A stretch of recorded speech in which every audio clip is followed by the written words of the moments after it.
నే నిలచు భూమి కంపించి కూలిపోయినా, నిరీక్షణకు ఆధారం నాశించిపోయినా.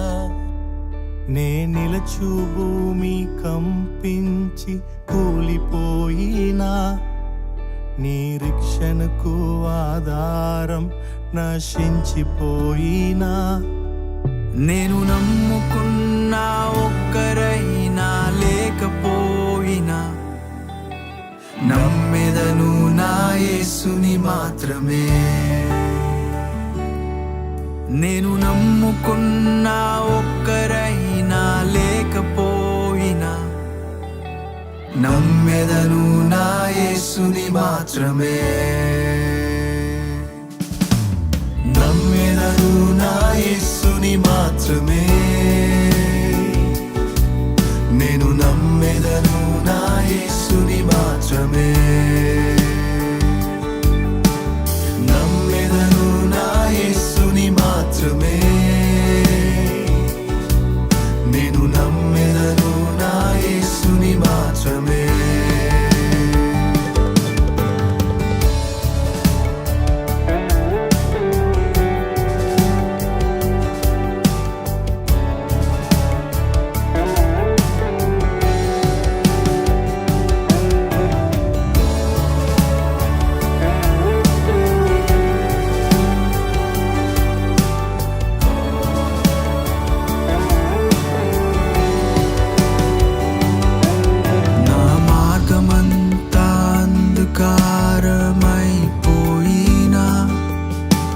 జీవితమే అంతమై మరు జీవము లేకున్నా, నా మార్గమంతా అంధకారం అయిపోయినా, జీవితమే అంతమై మరు జీవము లేకున్నా, నన్ను ఓదార్చువారు ఒక్కరైనా లేకపోయినా, నమ్మెదను నా యేసుని మాత్రమే. హల్లెలూయా. బాగున్నారా? దేవుని కృపను బట్టి వర్ధిల్లుచున్నారా? రండి ప్రార్థించుకొని నేటి వర్తమానాన్ని ధ్యానించుకుందాం. మహోన్నతుడ, మహాగణుడ, పరిశుద్ధుడ, ప్రేమ కలిగిన తండ్రి, నీ బంగారు పాదములకు వందనాలయ్యా. నాయనా తండ్రి, నీ జనులు నీ వాక్యం కొరకు ఎదురు చూస్తూ ఉండగా ప్రభువా, ఆశ కలిగిన ప్రాణాలని తృప్తిపరచమని, మీరు మాట్లాడి మీరు మహిమ పొందమని యేసు నామములో ప్రార్థిస్తున్నాను తండ్రి, ఆమేన్. సామెతల గ్రంథము 16వ అధ్యాయము 3వ వచనం చదువుకుందాం. From the book of proverbs chapter 16 verse 3. పనుల భారము యెహోవా మీద నుంచుము, అప్పుడు నీ ఉద్దేశములు సఫలములగును. దేవుని వాక్యం చెప్తా ఉంది, నీ పనుల భారము యెహోవా మీద ఉంచినప్పుడే నీ యొక్క పనులు సఫలమవుతాయంట. ఇంగ్లీష్ బైబిల్లో ఉంటుంది, your plans will be established అని. ఎప్పుడంట? దేవుని మీద నువ్వు నమ్మకం ఉంచినప్పుడు, దేవుని మీద నువ్వు విశ్వాసం ఉంచినప్పుడు, దేవుని మీద నువ్వు ఆనుకొనినప్పుడు. ఈరోజు మన జీవితంలో అద్భుతాలు చూడాలని, ఆశ్చర్య కార్యాలు చూడాలని, మరి దేవుడు మాకు అన్నీ మంచే చేయాలని ఆశ ప్రతి ఒక్క మనిషికి ఉంటుంది. కానీ మనం చెయ్యని పని ఏంటంటే దేవుని మీద భారం ఉంచాం. ఆదివారం మందిరానికి వెళ్తాం, ప్రార్థన చేస్తాం, పాస్టర్ గారికి మన బాధలు చెప్పుకుంటాం, మరి ప్రార్థన చేస్తాం, ప్రభువా నన్ను ఆదుకో అంటాము. గేట్ దాటి బయటికి వచ్చినప్పుడు వెంటనే ఎవరన్నా ఎలా ఉన్నారంటే, ఏం చెప్తాంలేండి, మా జీవితం, మా యొక్క బాగోగులు, మా జీవితమే నాశనం అయిపోయింది, మేము అన్యాయం అయిపోయినాము, మమ్మల్ని ఆదుకునేవాడు లేడు, దేవుడు కూడా మమ్మల్ని పట్టించుకోవడం లేదని దేవుణ్ణి నిందిస్తుంటాం, సనుగుతుంటాం, గొనుగుతుంటాం. నా ప్రియమైన దేవుని సంగమా, దేవుని వాక్యం ఏం చెప్తుందో తెలుసా? సనిగి గొనిగి అనేకులు సంహారకుని చేత కూలిరి. మరి ఇజ్రాయేలు ప్రజలు 6 లక్షల మందికి దేవుడు వాగ్దానం చేశాడు కానానులోనికి నడిపిస్తానని. మరి ఎంతమంది నడిచారండి కానానులోకి? 2 మాత్రమే. ఎందుకు? మిగిలిన వారంతా సనిగి గొనిగి సంహారకుని చేతిలో నశించిరి అని దేవుని వాక్యం ఉంది. ఈరోజు సనిగి గొనిగి దేవునికి నువ్వు ఇష్టడుగా, సనిగి గొనిగి దేవుడి ప్రేమకు పాత్రుడుగా నీవు ఉండలేవు. దేవుడి వాక్యం ఏం చెప్తుందో తెలుసా? నాకు ఇష్టడుగా మీరు ఉండాలంటే మీలో విశ్వాసం ఉండాలి. హల్లెలూయా. అందుకే హెబ్రీ 11లో రాయబడి ఉంది కదా, విశ్వాసము లేకుండా దేవుడికి ఇష్టడై ఉండుట అసాధ్యము. మరి అసాధ్యము అయినటువంటి పనిని మీరు సుసాధ్యంగా ఎలా పొందుకోవాలనుకుంటారు? దేవుడి మీద భారం ఉంచక, దేవుడిని నమ్ముకొనక, దేవుడి పైన విశ్వాసం ఉంచక, నా పని దేవుడు చేస్తాడులే అని మీరు ఎలా నమ్ముతారండి? నమ్మకము దేవుడి మీద ఉంచినప్పుడు మరి తిరిగి మానవుల దగ్గరికి మీరు వచ్చి ఏం చెప్తాం మా బాధని, మీరే మమ్మల్ని ఆదుకోవాలని మనుషుల కాళ్ళు పట్టుకుంటుంటే ఈరోజు దేవుడు అంటున్నాడు, ఉంటే అటువైపు ఉండండి లేదా ఇటువైపు ఉండండి, మధ్యలో ఉండి నా కోపానికి మీరు ఉగ్రతకు కారకులవ్వద్దు. ఉంటే చల్లగా ఉండండి, లేదంటే వేడిగా ఉండండి, నులివెచ్చని స్థితిలో ఉండి నా యొక్క కోపానికి మీరు బలి కావద్దు. నా ప్రాణమా నువ్వు యెహోవాని నమ్ముకొని మౌనముగా ఉండు అనేటువంటి విశ్వాసుల కొరకు దేవుడు ఎదురు చూస్తున్నాడు. దావీదు ఊరికేనే హృదయానుసారుడైపోయాడా ప్రభుకు? దావీదుని ఊరికే దేవుడు హెచ్చించాడా? లేదు. ఆయన అంటున్నాడు, నా ప్రాణమా ఎందుకు నువ్వు నాలో తొందరపడుతున్నావు, ఎందుకు నన్ను శోధిస్తున్నావు, నన్ను ఎందుకు హింసిస్తున్నావు, నా దేవుడిని నమ్ముకొని మౌనముగా ఉండు. కీర్తన 62:5 అంటాడు కదా, నా ప్రాణమా నన్ను శోధించొద్దు, విసిగించొద్దు. నాకు తెలుసు నా జీవితంలో శోధన ఉందంటే తర్వాత గొప్ప విజయాన్ని నేను అందుకోబోతున్నాను. శోధనలో నేనున్నానంటే నేను ఎప్పుడు బలహీనుడనో అప్పుడు బలవంతుడన్నా నాకు తెలుసు అని దావీదు అంటున్నాడు. పౌలు భక్తుడు కూడా నూతన నిబంధనలో అదే మాట చెప్తున్నాడు, నేను ఎప్పుడు బలహీనుడనో అప్పుడే బలవంతుడను. ఈరోజు చిన్న శోధన రాగానే, చిన్న బాధ రాగానే, చిన్న విపత్తు రాగానే దేవుడు లేడు, నా విశ్వాసము వ్యర్థము, నా నమ్మకం వ్యర్థము, నా కానుకలు వ్యర్థము, నా ఉపవాసం వ్యర్థము, దేవుడు లేడు అని చింతించి అలిగి సనిగి గొనిగి దేవుని కోపానికి గురి కావద్దు. ఈరోజు మన జీవితంలో ఆశీర్వాదాలు లేకపోవడానికి కారణము విశ్వాసము లోపించడమే. విశ్వాసము లేకుండా దేవుడికి ఇష్టడై ఉండుట అసాధ్యమని దేవుని వాక్యం సెలవిస్తూ ఉంది. ఈరోజు విశ్వాసంతో ఉన్నావా?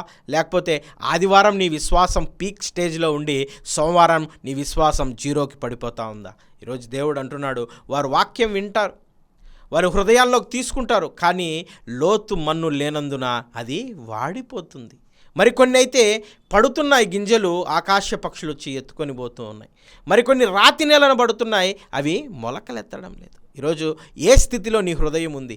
ఫలించి 60 100 1000 అభివృద్ధి చెందే స్థితిలో నీ హృదయం ఉందా? లేక పాపముతో ఈరోజు లోకములో ఉన్న వాటిని ఆశిస్తూ ఈ హృదయాన్ని కఠినము చేసుకొని రాతిని చేసుకున్నావా? ఈరోజు దేవుడు మాట్లాడుతున్నాడు, నా సహోదరుడా, నా సహోదరి, మీ హృదయాన్ని దేవుడికి ఇవ్వగలిగితే దాన్ని మాంసపు హృదయముగా దేవుడు మార్చడానికి, దాన్ని ఫలించే హృదయముగా దేవుడు మార్చడానికి ఆయన సంసిద్ధుడుగా ఉన్నాడు. దానికి నువ్వు చేయవలసిందల్లా దేవుని యందు విశ్వాసము కనబరచడం, దేవుని యందు నమ్మిక ఉంచడము, దేవుణ్ణి నమ్ముకొని మౌనముగా ఉండడం. దినవృత్తాంతంలో మొదటి గ్రంథము 16వ అధ్యాయం 11వ వచనం చదువుకుందాం. దినవృత్తాంతంలో మొదటి గ్రంథము 16:11. యెహోవాను ఆశ్రయించుడి, ఆయన బలమును ఆశ్రయించుడి, ఆయన సన్నిధిని నిత్యము వెతుకుడి. దేవుని వాక్యం అంటా ఉంది, యెహోవాను ఆశ్రయించండి, ఆయన సన్నిధిని వెతకండి. మనుషుల కాళ్ళ కొరకు వెతకద్దండి, మనుషుల సహాయం కొరకు వెతకద్దండి. ఎందుకంటే దేవుడు అంటున్నాడు, మనుషుల సహాయము వ్యర్థము. వారు ఈరోజు నీకు సహాయం చేస్తారు, జీవితాంతం ఏం చెప్తారో తెలుసా? నేను సహాయం చేశా కాబట్టి వాడు బాగుపడ్డాడని చెప్తారు. నేను సహాయం చేశా కాబట్టి ఈరోజు వాడు అమెరికాలో ఉన్నాడని చెప్తాడు. నేను సహాయం చేశా కాబట్టి వాడు ఈరోజు కలెక్టర్ అయ్యాడని చెప్తాడు. అంటే మనిషి యొక్క హృదయము బాల్యము నుంచి చెడ్డది. వాడు ఎప్పుడు మనల్ని ప్రేమించేవాడు కాదు, కానీ నరుని హృదయము బాల్యం నుంచి చెడ్డది. దేవుడంట సృష్టిని చేసినందుకో, జంతువులను చేసినందుకో, ఈ యొక్క మానవ కోటిలో ఉండేటువంటి జీవరాశులు చేసినందుకు బాధపడలేదు, కానీ మానవులను చేసినందుకు దేవుడు పశ్చాత్తాపడ్డాడంట. అంటే ఎంత ఘోరమైన హృదయం మనిషిది. ఈరోజు అటువంటి మనిషి యొక్క సహాయం కొరకు, మనుషులను నమ్ముకొనుట కొరకు నువ్వు వేగిర పడతా ఉంటే ఈరోజు దేవుని వాక్యం నేను బలపరుస్తూ ఉంది. మనుషులను నమ్ముకోవద్దు. It is better to trust in the Lord than put confidence in man. దేవునిని నమ్ముకొనుట ధన్యత. మనుషులను నమ్ముకోవద్దు. వారు ఈరోజు ఉంటారు, రేపు వెళ్ళిపోతారు, కానీ నీ స్వబుద్ధిని కానీ నీ యొక్క మనిషిలో యొక్క సహాయాన్ని కానీ నువ్వు నమ్మొద్దు. కానీ నిత్యము నీ కొరకై కొనకక నిద్రపోక ఎదురు చూస్తూ నేను కాచి కాపాడుతున్నా నీ దేవుడిని నువ్వు నమ్ముకుంటే ఈరోజు దేవుడు అంటున్నాడు, విశ్వాసంతో నువ్వు అడుగేస్తే నీ ముందర నడుచువాడు యెహోవా. హల్లెలూయా.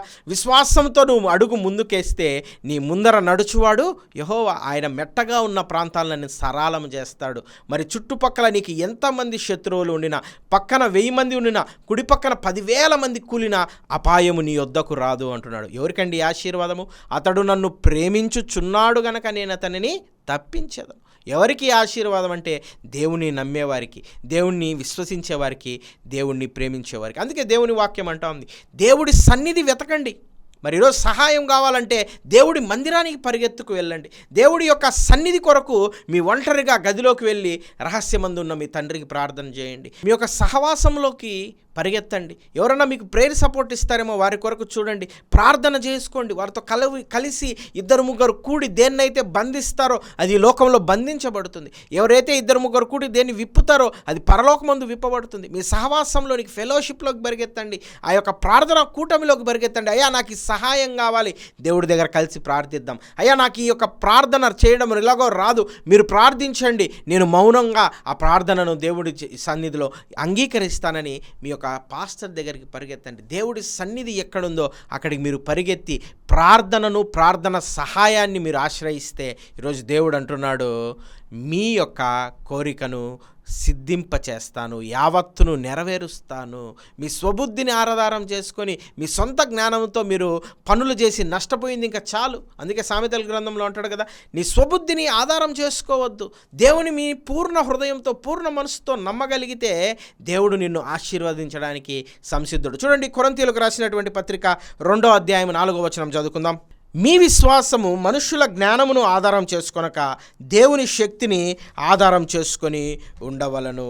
ఎందుకు దేవుని శక్తిని ఆధారం చేసుకోవాలంటున్నాడు పౌలు ఇక్కడ అంటే, దేవుని శక్తి బండరాళ్లను మధుర జలములుగా మార్చగలదు, ఎర్ర సముద్రాన్ని 2 పాయలుగా చేయగలదు, ఆకాశాన్ని తెరిచి మన్నాను కురిపించగలదు, చచ్చిన లాజరును లేచి బయటికి రప్పించగలదు. ఈరోజు మానవుడి యొక్క శక్తి ఎంత అంటే, మనిషి యొక్క ప్రాణం ఎక్కడికి వెళ్తుందో నేటికి కనుక్కోలేని పరిస్థితి. ఈరోజు ఎంత పెద్ద డాక్టర్ అయినా ఏమంటాడండి, నా ప్రయత్నం నేను చేశాను, దేవుడికి ప్రార్థన చేసుకోండి. మరి ఏ డాక్టరు హాస్పిటల్ బయట బోర్డు పెడతాడా, మీ ప్రాణానికి నాది గ్యారెంటీ అని? ఎవరూ పెట్టలేరు. కానీ దేవుని వాక్యం అంటుంది, యెహోవా యందు భయభక్తుల గలవారు దీర్ఘాయుష్మంతులవుతారు. హల్లెలూయా.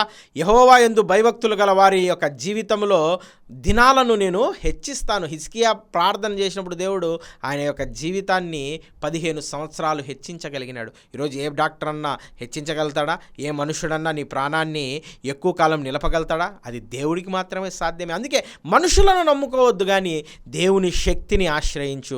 దేవుడికి ఈ లోకంలో అసాధ్యమైంది ఏదీ లేదు. 2 చేపలు 5 రొట్టెలు 5,000 మంది పురుషులకు 12 గంపలు ఎత్తగలిగినప్పుడు నీ యొక్క జీవితాన్ని దేవుని చేతికి సమర్పిస్తే దేవుడు అద్భుతాన్ని చేయాలని ఆశపడుతున్నాడు. ఊరికనే ఆయన 5,000 మందికి పంచిపెట్టలేదండి. మొదట ఆయన మీ నుండి 2 చేపలను 5 రొట్టెలను స్వీకరించాడు. అంటే మొట్టమొదట నీ దగ్గర నుంచి ఆయన విశ్వాసాన్ని, మొట్టమొదట నీ దగ్గర నుంచి ఆయన భక్తిని, మొట్టమొదట ఆయన నీ దగ్గర నుండి ప్రార్థన జీవితాన్ని కోరుకుంటున్నాడు. ఎప్పుడైతే నువ్వు నీ జీవితంలో ప్రార్థనను, విశ్వాసాన్ని ఆయన చేతులకు అప్పచెప్తావో దేవుడు అద్భుతాలు చేస్తాడు. హల్లెలూయా. దేవుడు మిరాకిల్స్ నీ జీవితంలో పర్ఫామ్ చేస్తాడు. ఆయన 4 రాతి బాణాల నిండా ఏం నింపమన్నాడండి? అంచుల మట్టుకు నీళ్లు నింపమన్నాడు. ఉత్తర రాతి బాణాలు తెచ్చిపెట్టండి, నేను ద్రాక్షారసం చేస్తానన్నాడా కానా వివాహంలో? ఏం చెప్పాడు ఆయన? మొదట నీటిని అంచుల మట్టుకు నింపండి. ఈరోజు నీ జీవితంలో అంచుల మట్టుకు విశ్వాసాన్ని నింపు. విశ్వాసాన్ని నింపక, భక్తి జీవితాన్ని నింపక, ప్రార్థన జీవితాన్ని నువ్వు నింపక ఉంటే ఎంత మాత్రము నీ జీవితంలో అద్భుతం జరగదు. ప్రభు, అందరి జీవితంలో జరుగుతూ ఉంది, నా జీవితంలో ఎందుకు జరగడం లేదంటే, వారికి నీకు తేడా ఏంటంటే, వారు కన్నీటితో ఆ బాణాన్ని నింపుతున్నారు, వారి విశ్వాసంతో ఆ బాణాన్ని నింపుతున్నారు, వారి ప్రార్థనా జీవితంతో ఆ రాతి బాణాన్ని నింపుతున్నారు, వారి యొక్క సహవాసాన్ని ఆ రాతి బాణంలో నింపుతున్నారు. వీరందరూ విశ్వాసాన్ని అంచుల మట్టుకు నింపినప్పుడే దేవుడు వాళ్ళ జీవితంలో అద్భుతాలు చేయగలిగాడు. మరి నా జీవితంలో అద్భుతం లేదంటే నువ్వు నింపడం లేదు. నీ విశ్వాసాన్ని, నీ భక్తి జీవితాన్ని, నీ ప్రార్థనా జీవితాన్ని నువ్వు నింపకుండా దేవుని దగ్గర నుండి అద్భుతాలను ఆశించలేవు. ఎందుకంటే దేవుడు యేసుక్రీస్తు ద్వారా మనకు విజయాన్ని అందించే దేవుడు. చూడండి, కొరింథీయులకు రాసినటువంటి మొదటి పత్రిక 15వ అధ్యాయం 57వ వచనం చదువుకుందాం. కొరింథీయులకు రాసినటువంటి మొదటి పత్రిక 15:57. అయినను మన ప్రభువైన యేసుక్రీస్తు మూలంగా మనకు జయం అనుగ్రహించుచున్న దేవునికి స్తోత్రము కలుగునుగాక. హల్లెలూయా. అత్యధిక విజయాలు కూడా దేవుడు అందిస్తాడంట. చూడండి, రోమీయులకు రాసినటువంటి పత్రిక 8:37లో చదువుకుందాం. అయినను మనల్ని ప్రేమించిన వాని ద్వారా మనము వీటన్నిటిలో అత్యధిక విజయము పొందుచున్నాము. ఎవరినైతే మనం ప్రేమిస్తున్నామో ఆయన మనకు విజయం దయచేస్తాడు. మరి ఈరోజు నీ దేవుణ్ణి ప్రేమిస్తున్నావా? అంచుల మటుకు ప్రేమిస్తున్నావా? దేవుడు సగం పోయండి, సగము యొక్క రాతి బాణం నింపండి అని లేదు, అంచుల మటుకు నింపమన్నాడు. మొదట నీ దగ్గర ఏముంది? ఆ 2 చేపలు 5 రొట్టెలు నా దగ్గరికి తీసుకురా, తర్వాతే అద్భుతం. ఈరోజు నా దేవుని సంగమా, అంచుల మటుకు విశ్వాసం ఉందా? అంచుల మటుకు ప్రార్థనా జీవితం ఉందా? లేక ఏదో భక్తిపరుడుగా ఆదివారం కనబడుతూ సోమవారం నుండి శనివారం వరకు లోకంలో ఆనందిస్తూ సినిమా పాటలు వింటూ సినిమాలు చూస్తూ టీవీలలో ప్రోగ్రాంలు ఎంజాయ్ చేస్తూ ఆదివారం రాగానే బైబిల్ పట్టుకొని ప్రభువా నా కష్టాలు పోలేదే, ప్రభువా నా జీవితంలో అప్పులు తీరలేదే, నా కుమారుడికి వివాహం అవ్వలేదే, నా కుమార్తెకు వివాహం అవ్వలేదే, మా కొడుకు ఉద్యోగం రాలేదే అంటే ఎలా వస్తాయి అంచుల మట్టుకు నింపకుండా? ఈరోజు మీరే ఆలోచించండి. ఒక కాలేజీకి మనము 75% అటెండెన్స్ ఇస్తేనే సెకండ్ ఇయర్లోకి ప్రమోట్ చేస్తారు. నేను ఎగ్జామ్స్ పాస్ అయినా, నేను బాగా చదువుతానండి, నాకు అనారోగ్యం ఉండిందండి, అందుకే నేను కాలేజీకి రాలేకపోయాను, నేను ఇంట్లో ఖాళీగా అయితే లేను, బాగా చదువుకున్నాను, ఎగ్జామ్ పెట్టండి స్టేట్ ఫస్ట్ వస్తాను అంటే కూడా గవర్నమెంట్ కాలేజ్ అయినా ప్రైవేట్ కాలేజ్ అయినా ఏ కాలేజ్ అయినా ఏం చెప్తుందంటే 75% అటెండెన్స్ లేకుండా మిమ్మల్ని నెక్స్ట్ ఇయర్లోకి ప్రమోట్ చేయడము అసాధ్యం. It's impossible. కాబట్టి మీరు సబ్జెక్టులు పాస్ అయినా మీరు మళ్ళీ తిరిగి ఆ సంవత్సరం కాలేజీలో కూర్చోవాల్సిందే.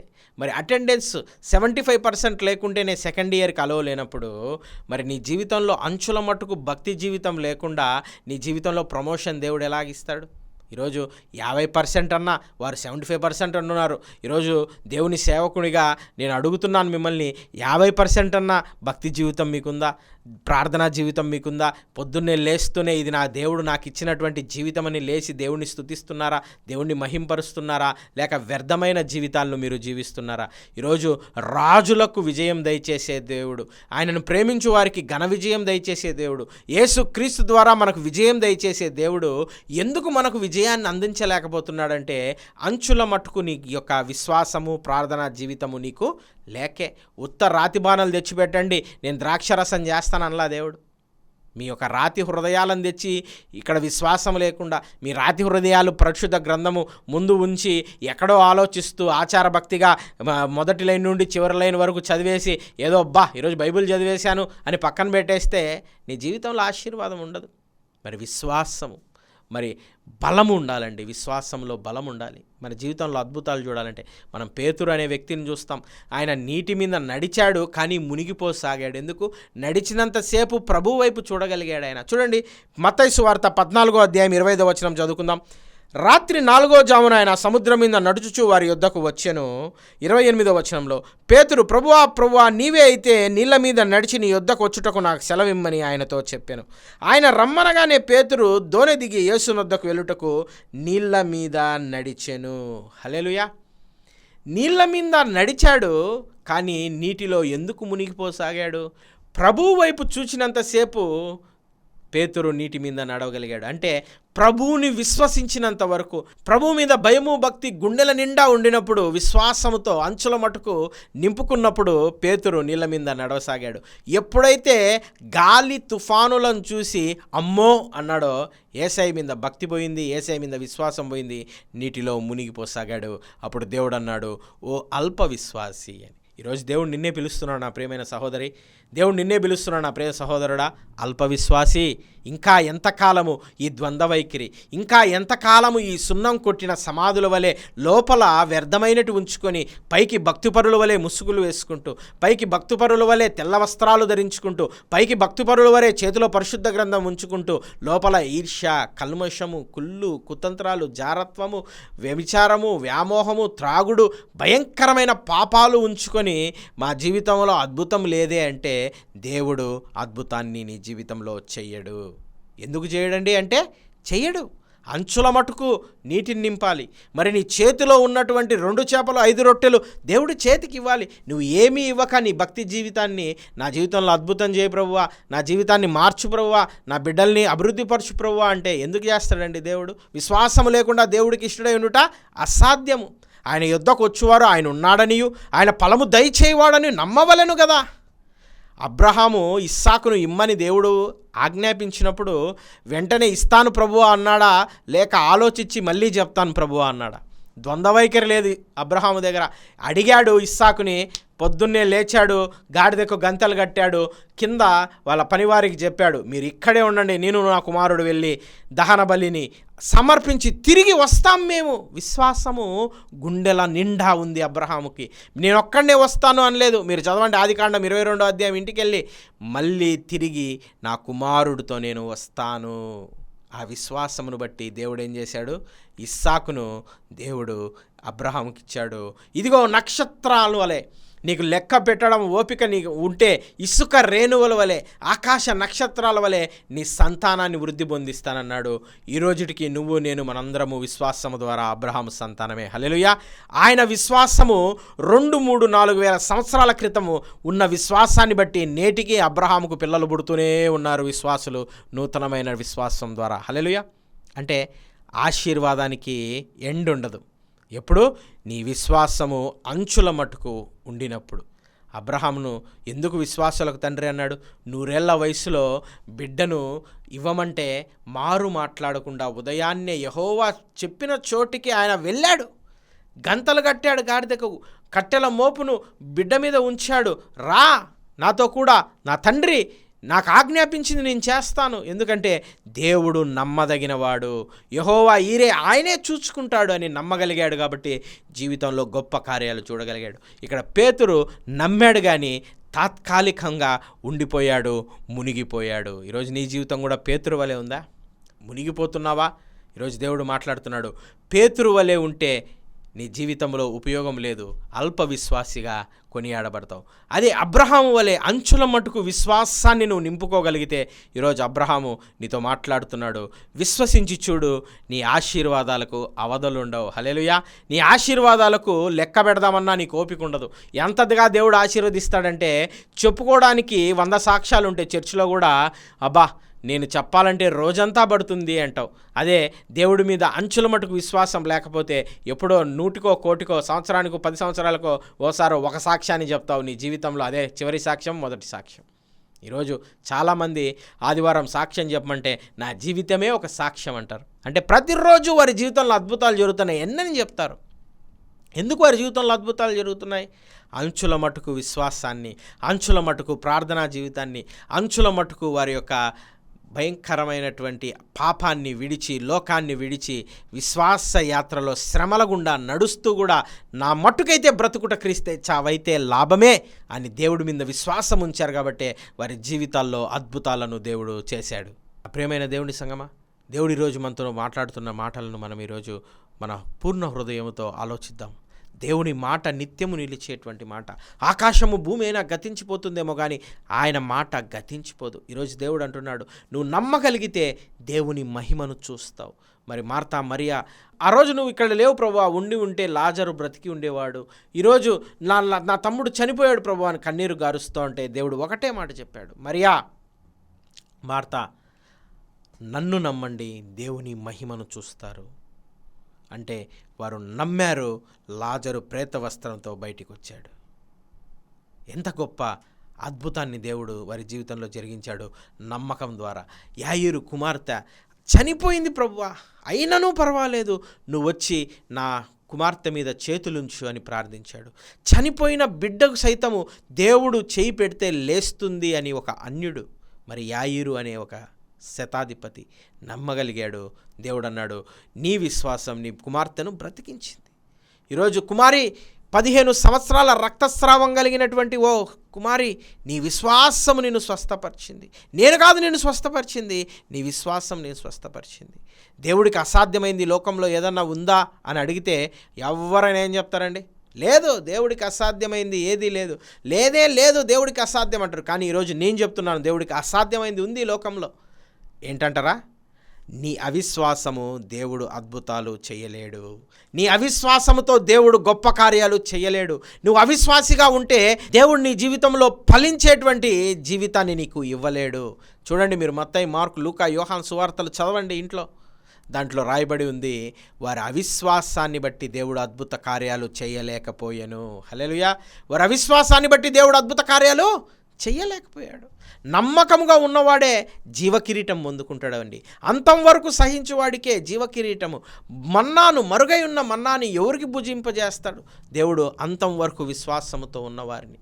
మరి ఈరోజు బిల్లీ గ్రహం గారు ఒక మాట అంటారు, నేను లక్షలాది మందికి ప్రీచ్ చేశానో, వేలాది మందికి బాప్తీసాలు ఇచ్చానో, లేకపోతే ప్రపంచంలోనే నన్ను మించినటువంటి గొప్ప ఎవాంజలిస్ట్ లేడని, స్పీకర్ లేనని ఈరోజు నేను పరలోకానికి వెళ్ళను. కానీ నా దేవుడి మీద నేను పెట్టుకున్న విశ్వాసం, నా దేవుడు నా పాపాలు కడిగి నన్ను పరలోకానికి తీసుకెళ్తాడని చివరి వరకు నేను కొనసాగించుకుంటున్నటువంటి ఈ విశ్వాసము ద్వారా మాత్రమే నేను పరలోకానికి వెళ్ళగలుగుతున్నాను. ఈరోజు అందరూ గొప్పవారు విశ్వాసుల పట్టిక అని రాయబడి ఉంది. విశ్వాసుల పట్టికలో చేర్చబడాలండి. మన పేరు విశ్వాసుల పట్టికలో ఉండాలి. మరి సంసోను, బారాకు, దావీదు, గిదియోను, వారి గురించి చెప్పాలంటే సమయం జాలదంటాడు పౌలు. ఇంతమంది ఎలాగా వారు గొప్పవారయ్యారంటే విశ్వాసము ద్వారా. మరి గొలియాతును చూచి 6 లక్షల మంది ఇజ్రాయేలు భయపడితే ఒక్క దావీదు ఏమంటాడో తెలుసా? ఈ సున్నతి లేని ఫిలిష్తీయుడు జీవంగల నా దేవుణ్ణి ఎదిరించుటకు ఎంత? ఈ సున్నతి లేని ఫిలిష్తీయుడికి నా దేవుణ్ణి ఎదిరించేంత సీన్ ఉందా? వాళ్ళలో నాకు చచ్చిన సింహము ఎలుగుబంటి కనపడుతున్నాయి అని ఒక ఒడిసె తీసుకొని కొట్టి క్లోజ్ చేశాడు. ఎట్లా? బాలుడండి. 6 లక్షల మంది అంటే 5,99,999 మంది పరిగెడితే ఒక్కడు నిలబడ్డాడు, వాడిని కొట్టాడు. దేవుడు ఆ 5,999,000 మందికి రాజుగా దావీదును చేశాడు. హల్లెలూయా. దావీదు రాజు అవ్వడానికి క్వాలిఫికేషన్ ఏంటి? యుద్ధము తెలియదు, రాజ్య సైన్యంలో లేడు, మరి రాజవంశం కాదు, ఒక గొర్రెల కాపరి. గొర్రెలు మరి కాచుకునే వ్యక్తి రాజయ్యాడు. ఎలా? విశ్వాసము ద్వారా. ఎలా రాజయ్యాడు? విశ్వాసము ద్వారా. సారేపాతు విధవరాలు ఒక్క ఆపము చేసుకొని తాను తన కుమారుడు చనిపోవాలనుకున్నటువంటి వ్యక్తి దేవుని మాట, ఏలియా మాట వినింది. మొట్టమొదటి ఆపము దేవుడికి తెచ్చి నువ్వు ఇవ్వు దేవుని సేవకుడికి. కరువు ఉన్నంత కాలము, వర్షం పడంత కాలము పిండి పిసుకు తొట్టియును నూనె బుడ్డియు అయిపోదు నూనె అని చెప్పినప్పుడు నమ్మింది. మాట మీద నమ్మింది, మాట మీద, దేవుడి మాట మీద నిలబడింది. ఆ కరువు అంతయు సుభిక్షంగా, మరి దేవుని వాక్యం రాయబడి ఉంది, పిండి అయిపోలేదు, బుడ్డెలో నూనె అయిపోలేదు. మరి పిండి అయిపోలేదు, నూనెలో బుడ్డి అయిపోలేదు. ఎలా? విశ్వాసము ద్వారా. అందుకే కదా దేవుడి మాటల మీద విశ్వాసం ఉంచమంటున్నాడు. చూడండి, మత్తయి సువార్త 24:35 చదువుకుందాం. మత్తయి 24:35. ఆకాశము భూమియు గతించు గాని నా మాటలు ఏమాత్రము గతించవు. హల్లెలూయా. ఆకాశము భూమి అయినా గతించిపోతుంది, మన దేవుడి మాట గతించిపోదు. వెలుగు కమ్మమన్నాడు, వెలుగు గమ్మింది. మానవుడా, ఈరోజు నువ్వు నమ్మితే దేవుని యొక్క మహిమను చూస్తావని ఈరోజు దేవుడు తన సేవకుడి ద్వారా మాట్లాడుతున్నాడు. అప్పుల బాధలో ఉన్నావా? ఉద్యోగం లేదా? పెళ్లి కాలేదా? ఈ లోకంలో అనారోగ్యంతో ఉన్నావా? శ్రమ ఏదైనా నువ్వు ఈరోజు దేవుడు నీతోనే మాట్లాడుతున్నాడు. ఏ శ్రమలో నువ్వు ఉన్నా, ఏ బాధలో నువ్వు ఉన్నా, ఏ విపత్తమైన క్షణంలో నువ్వు ఉన్నా దేవుడు నీతో మాట్లాడుతున్నాడు. కమ్, దేవుడు నిన్ను బహుబలముగా ఆశీర్వదించబోతున్నాడు. నీ వెండి బంగారాలు దేవుడు అడగడం లేదు, నీ కానుకలు దేవుడు అడగడం లేదు, నీ యొక్క ఆవగింజంత విశ్వాసము. దేవుడు అడిగింది ఆవగింజంత విశ్వాసమే అండి. ఎందుకు? మనం కొండంత విశ్వాసం ఈలేని మూర్ఖులమని దేవుడికి తెలుసు. మన హృదయాలు బాల్యం నుంచి చెడ్డమని తెలుసు. నరుని చేసి దేవుడు పశ్చాత్తాపడ్డాడు. కానీ దేవుడు నీ నుండి అడిగే విశ్వాసం ఆవగింజంత. ఈరోజు నువ్వు ఆవగింజంత విశ్వాసము దేవుడికి ఇవ్వగలిగితే, ఒక అబ్రహామును ఆశీర్వదించిన దేవుడు, దావీదును ఆశీర్వదించిన దేవుడు, సంసోనును ఆశీర్వదించిన దేవుడు, బారాకును, గిదియోనును ఆశీర్వదించిన దేవుడు విశ్వాసుల పట్టికలో నిన్ను, నన్ను, మనందరినీ చేర్చాలని ఆశపడుతుండగా విశ్వసిస్తావా ఈరోజు దేవుడి మాటలు? ఆకాశము భూమి అయినా గతించిపోవునేమో కానీ దేవుని మాటలు గతించిపో. అందుకే సామెతలు 35లో ఈ విధంగా రాయబడి ఉంది, దేవుని మాటలన్నీ పుటము పెట్టబడినవే. Every word of God is pure and true. దేవుడి మాటలు పుటము వేయబడినవి. బంగారు, వెండి ఎంత అయితే కాలుస్తే అవి ఎంత ప్యూరిటీ ఇస్తాయో, ఈరోజు దేవుని వాక్యము అంత అగ్నితో కాలబడినది. 2 అంచుల వాడిగల ఖడ్గమది. ఈరోజు నీ హృదయంలోకి దూర్చి నిన్ను పాపము నుండి విడిపించి దేవుడు విశ్వాసము ద్వారా సంసోనును, బారాకును, గిదియోనును, దావీదును ఆ విశ్వాస పట్టికలో చేర్చిన దేవుడు నిన్ను, నన్ను చేర్చాలని ఆశపడుతుండగా మోకరిద్దాం. అవిశ్వాసులం ప్రభువా, పాపులము ప్రభువా అని పశ్చాత్తాపడదాం. ఈరోజు రాత్రి ఒక అద్భుత కార్యాన్ని దేవుడు నీ జీవితంలో, నా జీవితంలో జరిగించబోతున్నాడు. తలలు వంచండి. మహోన్నతుడ, మహాగణుడ, పరిశుద్ధుడ, ప్రేమ కలిగిన తండ్రి, అబ్రహామును ఆశీర్వదించిన దేవా, సారేపాతు విశ్వరాలను ఆశీర్వదించిన దేవా, నాయన పేతురుని ప్రభువా, నాయన తండ్రి, మునిగిపోయినప్పుడు పైకి లేవనెత్తిన దేవా, మేము కూడా మా జీవితంలో అల్ప విశ్వాసిగా ఆ యొక్క నాయన గాలి, వాన, తుఫానులను చూసి భయపడి మునిగిపోతా సాగుతూ ఉండగా నాయన తండ్రి, దయతో నీ రక్తంతో మా పాపములు కడిగి క్షమించి ఈరోజు మమ్మల్ని లేవనెత్తి ఇక ఎన్నడూ పడిపోకుండా ప్రభువా, విశ్వాసము గల ఆత్మనిచ్చి ప్రభువా, విశ్వాసుల పట్టికలో మమ్మను కూడా చేర్చమని మహోన్నతుడు, మహాగణుడు, పరిశుద్ధుడైన యేసుక్రీస్తు నామములో ప్రార్థిస్తున్నాం తండ్రి. ఆమేన్, ఆమేన్, ఆమేన్. హల్లెలూయా. మా వాక్యాల ద్వారా మీరు బలపడతా ఉంటే మాకు కింద కనపడుతున్న వాట్సాప్ నెంబర్కి మీ సాక్ష్యాలు పంపించండి. ప్రార్థన అవసరతలు ఉంటే కాల్ చేయండి. మీ కొరకు ప్రార్థించాలని మేము ఆశపడుతున్నాం. మేము ప్రార్థన చేస్తాం మీ కొరకు. మీ యొక్క ప్రార్థన అవసరతలు మాకు తెలియజేయండి. దేవుడు మిమ్మల్ని ఆశీర్వదించునుగాక. Praise the lord. God bless you all.